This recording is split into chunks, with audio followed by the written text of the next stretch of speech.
Phone tapping కేసులో BRS party అధినేత మాజీ సీఎం కేసీఆర్ను నందినగర్లోని ఆయన నివాసంలో సిట్ అధికారులు సుమారు 5 గంటలుగా విచారణ చేశారు.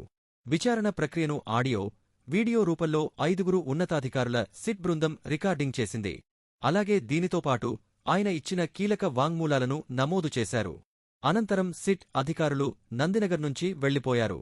కేసీఆర్ను ఫోన్ ట్యాపింగ్ అంశంలో సిట్ అధికారులు పలు కీలక ప్రశ్నలు అడిగినట్లు సమాచారం. ఈ విచారణ నందినగర్లోని నివాసం 2వ అంతస్తు గదిలో జరిగింది. ఈరోజు మధ్యాహ్నం పలు డాక్యుమెంట్లు, పరికరాలతో సిట్ అధికారులు కేసీఆర్ నివాసంలోకి వెళ్లారు.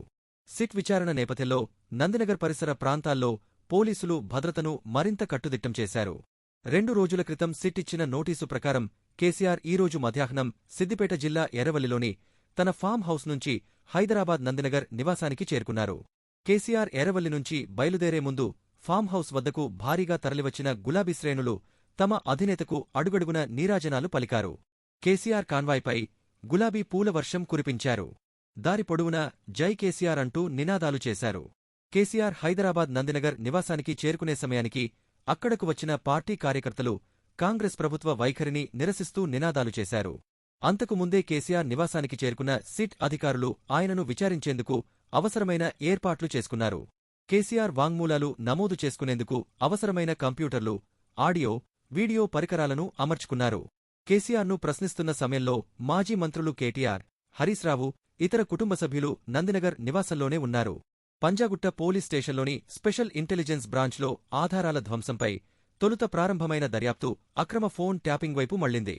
ఈ వ్యవహారంలో అంతిమ లబ్ధిదారులెవరో తేల్చే ప్రయత్నాల్లో ఉన్న సిట్ అధికారులు నిందితుల నుంచి ఇప్పటికే సేకరించిన వాంగ్మూలాలను కేసీఆర్ ముందుంచి వివరాలు రాబట్టినట్లు తెలుస్తోంది. కేసీఆర్ను ఫోన్ ట్యాపింగ్ పేరుతో సిట్ విచారణ చేయడం రాజకీయ కక్షసాధింపు చర్యలకు పరాకాష్ట అని మాజీ మంత్రి హరీశ్ రావు ఆక్షేపించారు. సిట్ పేరిట ప్రతిపక్ష నేతపై ప్రతీకార దాడి చేస్తున్నారని దుయ్యబట్టారు. కేసీఆర్ విచారణలో సుప్రీంకోర్టు మార్గదర్శకాలను ఉల్లంఘించారన్న ఆయన నోటీసులు ఇవ్వడంలో చట్టపర విధానాలు పాటించలేదన్నారు.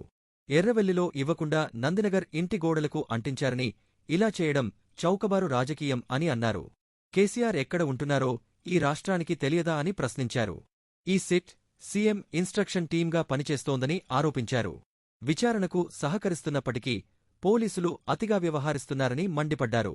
దేశ భద్రత కోసం, ఉగ్రవాద నిర్మూలన కోసం ఫోన్ ట్యాపింగ్ ఉంటే బీఆర్ఎస్ నేతలు మాత్రం దానిని దుర్వినియోగం చేశారని డిప్యూటీ సీఎం భట్టి విక్రమార్క మండిపడ్డారు. వ్యక్తిగత పనుల కోసం, రాజకీయ కక్షలకు ఫోన్ ట్యాపింగ్ను వాడుకున్నారని ఆక్షేపించారు.